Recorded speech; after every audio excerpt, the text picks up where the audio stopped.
নমস্কার, আপনারা দেখছেন বাংলার মুখ নিউজ। বাংলার মুখ নিউজে আপনাকে স্বাগত জানাই। নিত্য নতুন খবর পেতে চোখ রাখুন আমাদের এই ছোট্ট ইউটিউব চ্যানেলে। ভালো লাগলে সাবস্ক্রাইব করবেন, লাইক করবেন ও শেয়ার করতে ভুলবেন না। আপনার এলাকার সমস্যার সমাধানমূলক খবর জানাতে আমাদের হোয়াটসঅ্যাপ করুন। সুপ্রিম কোর্টের ডিএ মামলার রায় আজ রাজ্য সরকারি কর্মচারীদের পক্ষে যাওয়ার পরিপ্রেক্ষিতে রাজ্যের বিরোধী দলনেতা শুভেন্দু অধিকারী নিজের সোশ্যাল মিডিয়ায় পোস্ট করে লিখেছেন যে দীর্ঘদিনের একটানা সংগ্রাম ও অবিচল সংকল্পের পর মহামান্য সুপ্রিম কোর্টের নির্দেশে অবশেষে রাজ্য সরকারি কর্মচারীরা তাঁদের আইনসিদ্ধ প্রাপ্য অনুযায়ী মহার্ঘ ভাতা পাওয়ার পথে এগিয়ে গেলেন। এই ঐতিহাসিক সাফল্য রাজ্য সরকারি কর্মচারীদের ঐক্য, ধৈর্য এবং দৃঢ় প্রত্যয়ের এক জ্বলন্ত প্রমাণ। দীর্ঘ সময় ধরে ব্যর্থ মুখ্যমন্ত্রী মমতা বন্দ্যোপাধ্যায় রাজ্য সরকারি কর্মচারীদের ন্যায্য পাওনা থেকে বঞ্চিত করে রেখেছিলেন।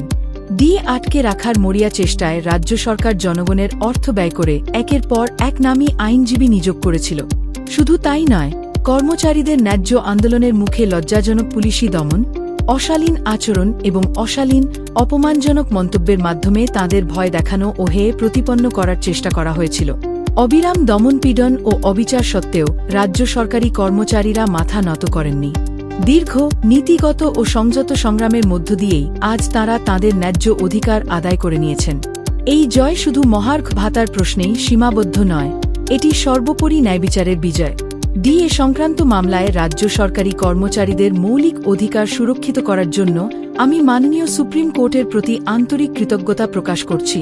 দেশের সর্বোচ্চ আদালত স্পষ্টভাবে জানিয়ে দিয়েছে যে মহার্ঘ ভাতা কোনো অনুগ্রহ বা দান নয়, বরং কর্মচারীদের আইনসিদ্ধ অধিকার। এই গৌরবময় মুহূর্তে রাজ্য সরকারি কর্মচারীদের এই ঐতিহাসিক বিজয় এবং তাঁদের ন্যায্য দাবির পক্ষে আপসহীন অবস্থানের জন্য আমি তাঁদের প্রতি গভীর শ্রদ্ধা ও আন্তরিক অভিনন্দন জানাই।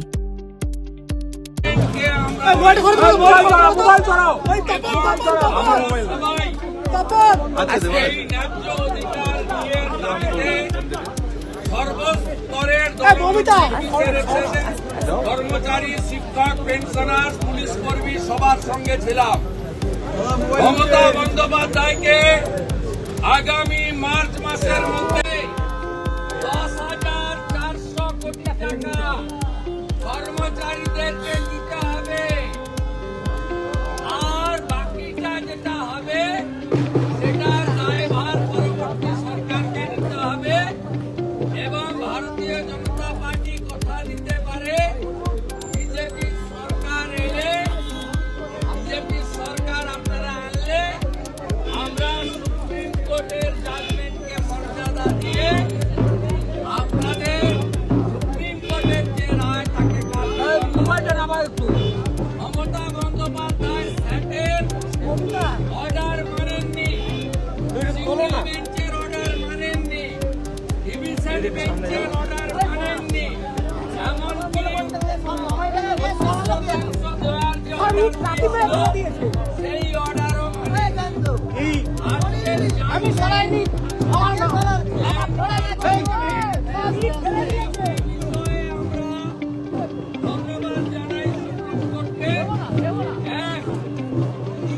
কর্মচারীদের সুপ্রিম কোর্ট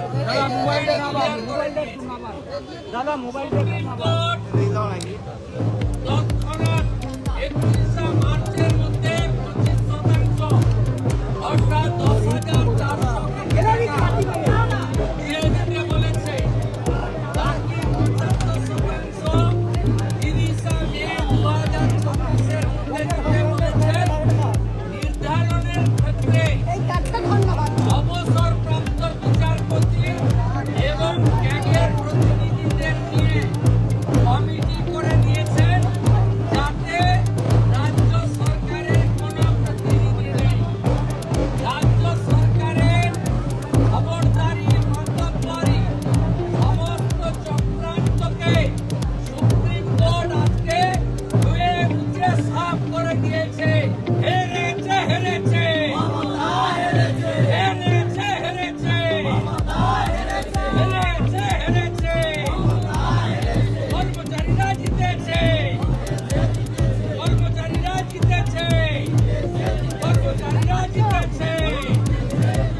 মোবাইলটা শুনে আপনি কি মনে প্রশ্ন আছে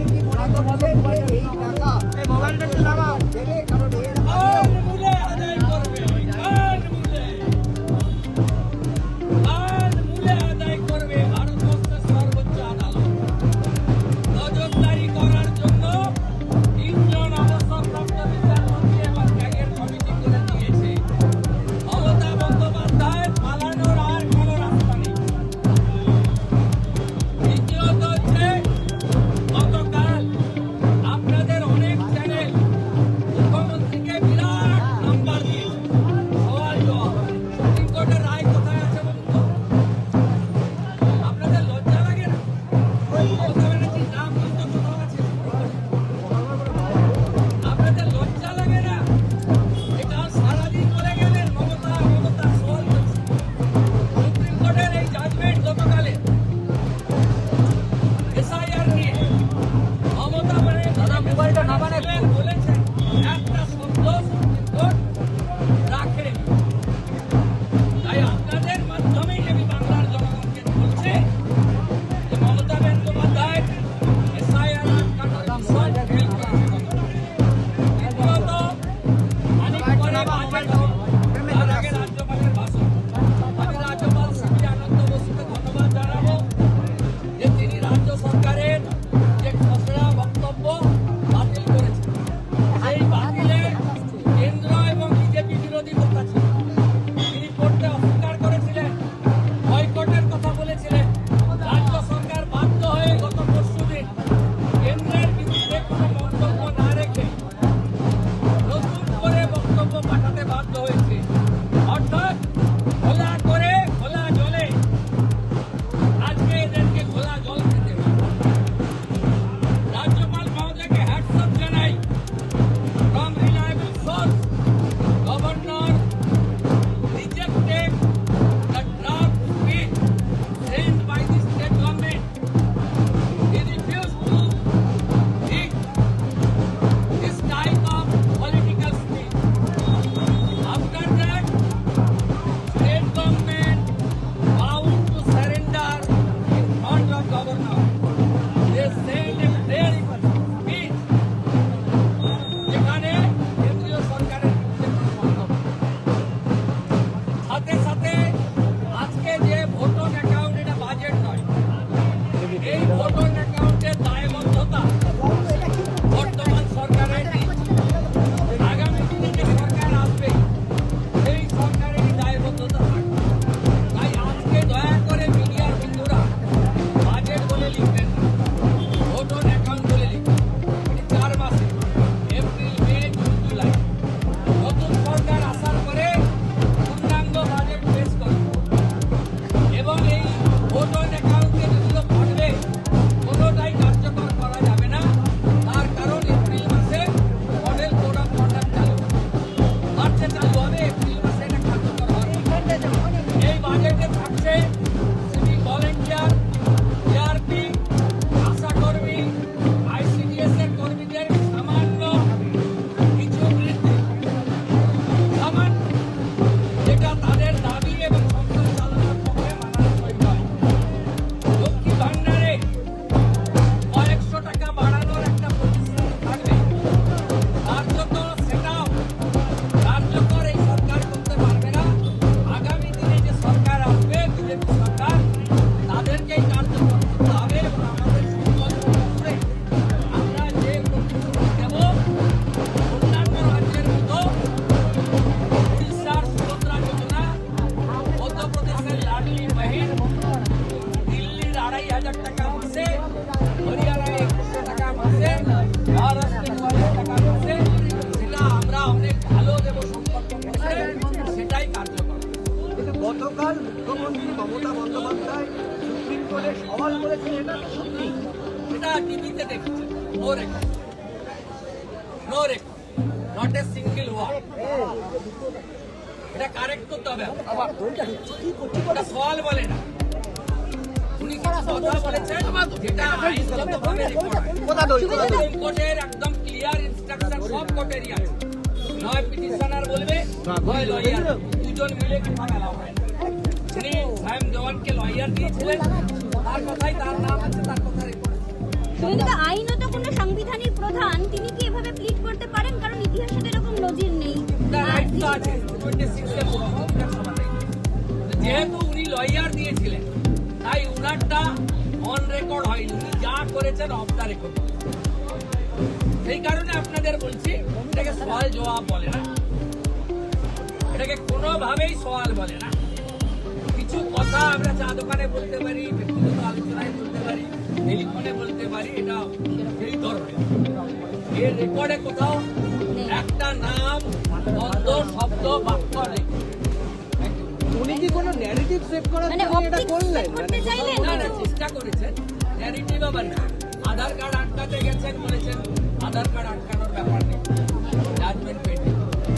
এসআইআর বন্ধ করতে বলেছেন, not accepted by the court. Micro observer বন্ধ করতে বলেছেন, কোর্ট বলেছেন আপনি কি অফিসার দিয়েছেন আগে দেখান। 294টা ইআরও, 225টা আপনি violation of the guideline from the ECI আপনি প্রমোটিংয়ে দিয়েছেন। ডাইরেক্ট WBCS এ এবং IS দের দেননি। ভারতবর্ষের কোনো রাজ্য হয়নি। আপনি তো খানা গলিতে ঢুকে পড়েছেন। আপনাকে তো এবার দেওয়া অফিসারদের তালিকা জমা দিতে হবে শুধু, তাতেই আপনি ধরা পড়বেন। ওটা ভারতবর্ষ চলছে একরকম, আপনি এখানে চালাচ্ছেন। কমিশনকে যে তালিকা পাঠিয়েছিল সেটা কমিশন রিজেক্ট করেছে, এই যে যেটা এটা অন্য। বাইরের এটা অন্য। বাইরের রাজ্যের কমিশন 3 বার চিঠি দিয়েছে তালিকার জন্য, তালিকা দেননি। এটা মামার বাড়ি নয়। সংবিধানের 324 থেকে 26, 324 থেকে 329 ভারতের নির্বাচন কমিশনকে বাবা সাহেব আম্বেদকর 200% সুপ্রিম পাওয়ার দিয়ে।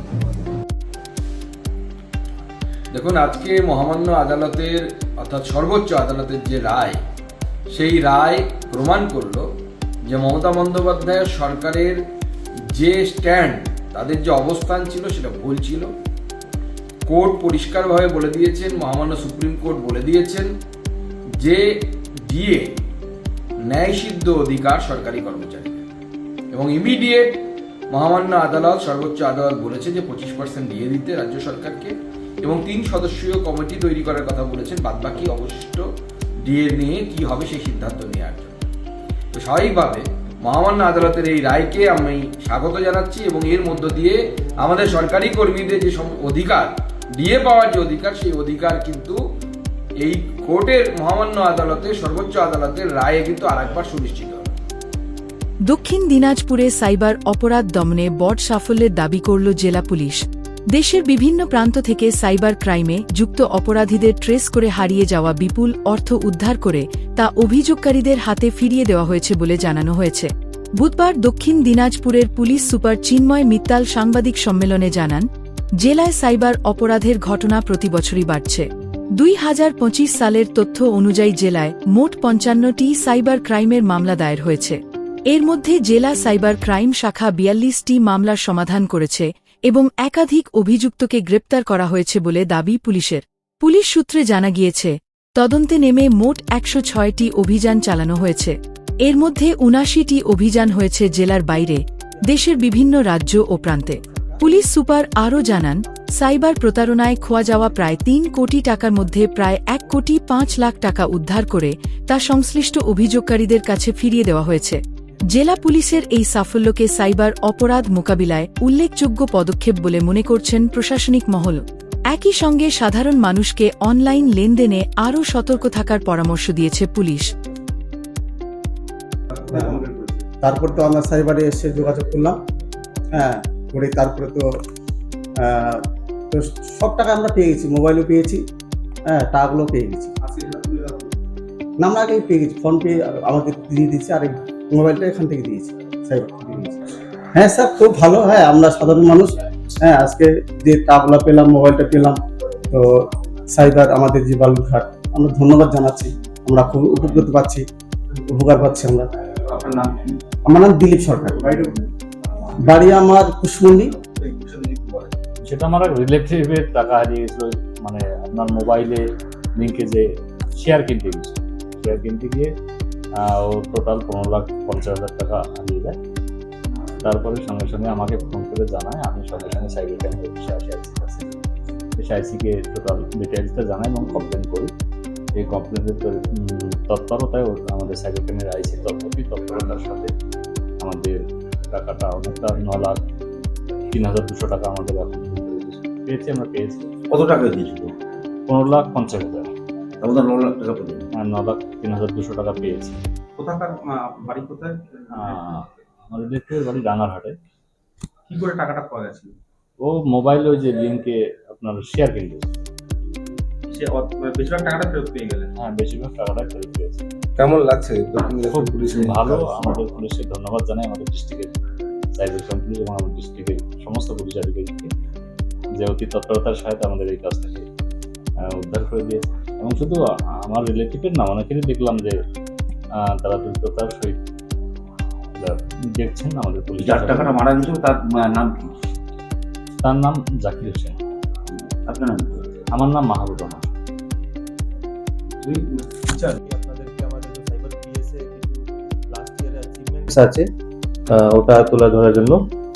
তো এই বিষয়ে গত জেলা মানে পুলিশ সুপার বছরে চিন্ময় 2025 মিত্তাল কি জানালেন শুনব। আমরা প্রায় 55টা কেস করেছি, রেজিস্টার করেছি। তার সাথে সাথে 42টা কেস ডিসপোজাল হয়েছে ও 32 জনকে অ্যারেস্ট করা হয়েছে, যেটা বিভিন্ন সাইবার ক্রাইমে ও ডিফারেন্ট ইনভলভমেন্ট ওদেরকে অ্যারেস্ট করা হয়েছে। এর সাথে সাথে আমরা পুরো দেশ জুড়ে 106টা রেড করেছি। এর মধ্যে 79 রেড হচ্ছে যেটা আমাদের ডিস্ট্রিক্টে হয়েছে, তার সাথে সাথে স্টেট লেভেলে অনেক রেড হয়েছে, ন্যাশনাল লেভেলে মানে ইন্টারস্টেট লেভেলে অনেক রেড হয়েছে।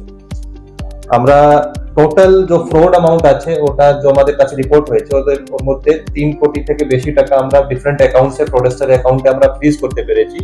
ওর মধ্যে 1,05,00,000 টাকা ডিফারেন্ট ভিকটিমসকে আমরা পে করেছি থ্রু ডিফারেন্ট কেসেস। এবং যে একটা এনসিআরপি পোর্টাল আছে যেখানে একজন মানুষ সাইবার ক্রাইমকে রিপোর্ট করতে পারে, ওখানে আমরা ফ্রিজ করেছি। এবার ওখান থেকে আমাদের কাছে কমপ্লেন গুলো আছে ওটা টোটাল 1,05,00,000 টাকা আমরা লাস্ট ইয়ারে রিটার্ন করেছি। তার সাথে সাথে আরো অনেক অ্যামাউন্ট ফ্রিজ আছে, যেটা আগামী দিনে আমরা চেষ্টা করছি তাড়াতাড়ি ওদের ভিকটিমকে হাতে দেওয়া যায়।